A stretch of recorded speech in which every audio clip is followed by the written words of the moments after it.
તો હું આવી ગઈ હતી મારા માસીના ઘરે લગ્ન કરવા માટે, કારણ કે મારા માસીની દીકરી અને દીકરાના લગ્ન છે.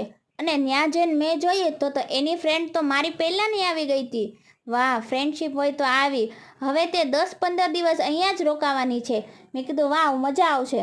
અને ત્યાં ગઈને ત્યારે મેં જોયું કે એ લોકો મુખવાસ બનાવતા હતા. તો મારા માસી કહે જા એને થોડીક મદદ કરાવો. મેં કીધું વાંધો નહીં. પછી મેં જઈને થોડીક મદદ કરાવી કે બધું ચાખી લીધું. મેં કીધું આ બધું બહુ ટેસ્ટી છે. એ કે તને ચાખવા માટે નથી બોલાવી, બનાવવા બોલાવી છે.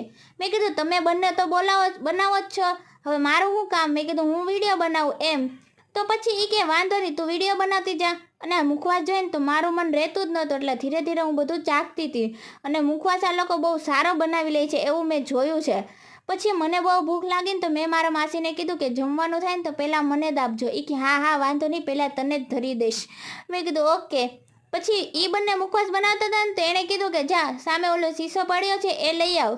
તો હું એ શીશો લઈ આવી. પછી એની ફ્રેન્ડ છે એ શીશામાં મુખવાસ ભર્યો અને એને ફિટ કરવાની કોશિશ કરી, જે એનાથી ન થયો.